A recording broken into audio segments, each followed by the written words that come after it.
Hey, and welcome back to my channel.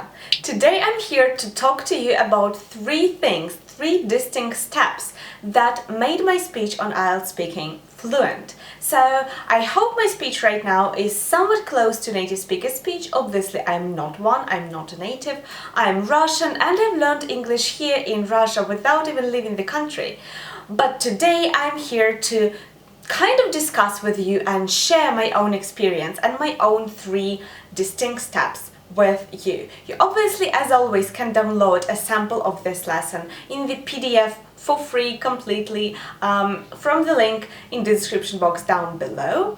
And today, what I really want to start off this video with is the fact that IELTS speaking is an amazing section. It's actually one of the most interesting ones because you just get to speak like with your friend, with the examiner, maybe with a strict one, but still you are there to express your thoughts, to kind of describe your own opinion and get your ideas out.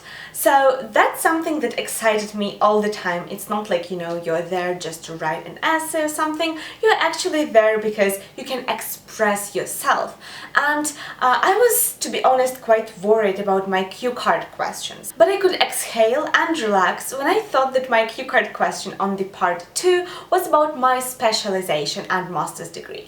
And that's quite crazy. I took IELTS to enter my business school and get my master's degree, and this month I have actually graduated, which is just insane. Time flies. But I got that question about my specialization and I had obviously thought a lot about this, so it was not a problem for me at all to speak about it and express myself and my opinion.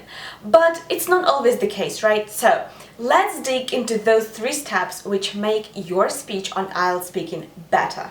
Okay, the first one here is listening. So you need to listen to a language in order to get accustomed to its sound. Listening also gives you the ability to stress words correctly, to place your intonation in right place, pronounce certain syllables, and in general makes your understanding of a language better. The second one is writing. And why is writing so crucial for speaking, you might ask? And in fact, we learn a lot of information in the written format. Some mnemonic techniques for faster and easier memorization are actually based on how a word looks like and what associations are there with its spelling. Plus, writing down words and sentences actually gives your brain the ability to strengthen the neural connections it has between words, phrases and tenses, making you think about grammar and words easier and to recall them faster.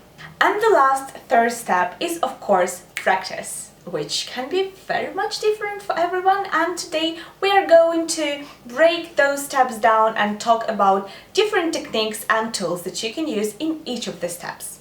So the first one is listening, and I'm going to bring you 5 different tools that you can use right now, today, right away, to make your speaking better. So the first one of those tools that I personally used was cassette recording transcription. And when I was in my 8th grade, my teacher used to give me those cassette tapes. You remember, you just put them in the cassette recorder and they play. So I used them and she gave them to me with dialogues in English, and I just listened to them and wrote down word by word what I heard. And now the second step that you can do is you can basically take this technique and use it with podcasts, radio or audiobooks. You just choose something that is interesting for you to listen and then write down everything you hear, which is an amazing practice. I cannot recommend this enough. Podcasts also are very flexible. You can listen to them on the go while you're out and about doing errands. Same I can say about audiobooks and radios. So definitely use them to enhance your listening skills. I also have a video where I share 5 of my favorite podcasts, and you can find it here.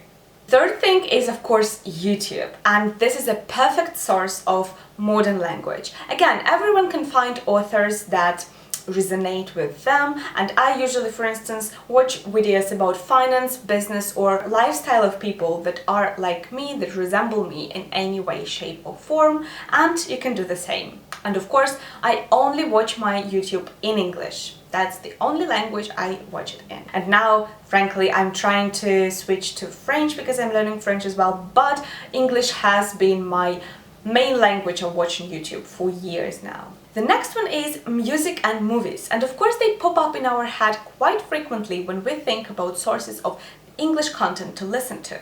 But honestly, they're not that great, just because it is quite hard to find clear, real English in those types of art, just because the language is frequently distorted either to fit the plot or because of the singers or actors' upbringing, or maybe because of their art and they just change their language a little bit to express themselves, and that also is an art in itself. However, getting yourself used to wrong English is definitely not where you want yourself to be and where you want yourself to get started with your clear listening and speaking techniques. And therefore the next one, which is TED Talks and conferences, is much better because people there use their English in a more natural and correct way.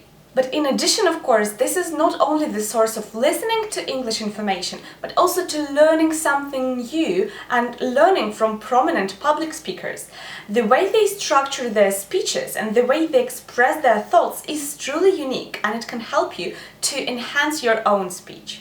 So, after the stage of listening, where you activated your brain's ability to understand a new foreign language, the next step you're moving forward is writing. And the general rule here is that when you see or hear an unfamiliar word, you stop, you write it down to your notebook, and seek translation, explanation, definition, or maybe usage in different contexts.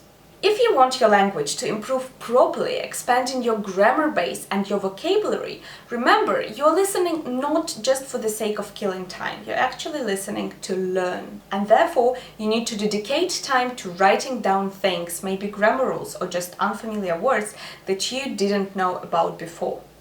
So create 3 notebooks, the first one for vocabulary, the second one for grammar, and the third one for ideas. Now, the one for vocabulary is pretty easy. You just divide your sheet to 2 parts, and on the one part you write English words, on the corresponding other part you write the words in your native language, the translation.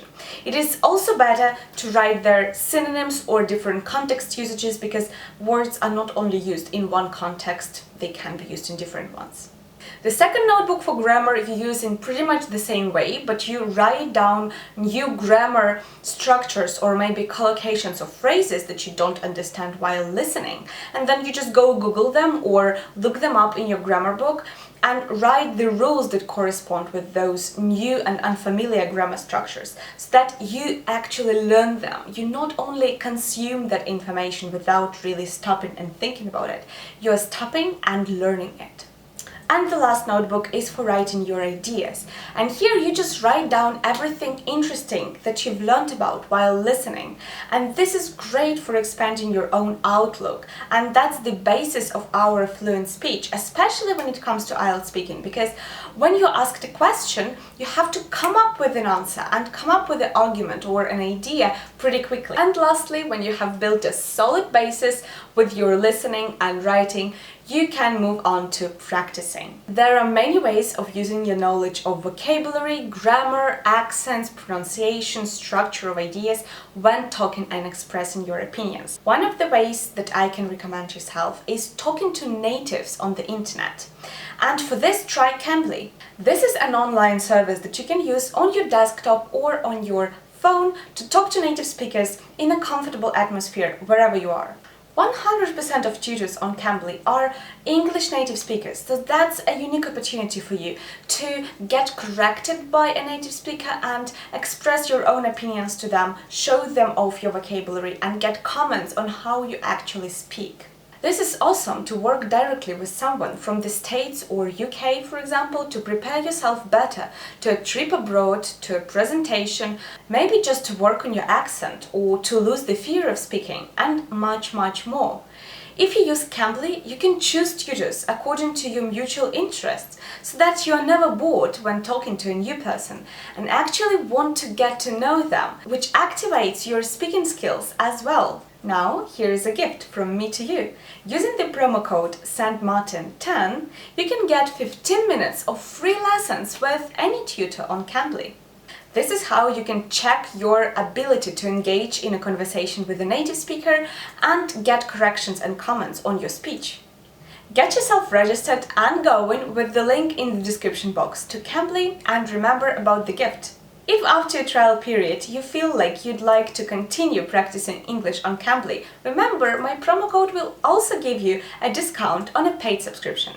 But if paid services are not your cup of tea just yet, you can resort to good old tricks and strategies of reading yourself out loud, for instance, which is an amazing practice that helps your articulation better, your pronunciation and your accent. Another trick is to speak to a mirror, which so many people underestimate, but it can be pretty tough, so do not judge until you try.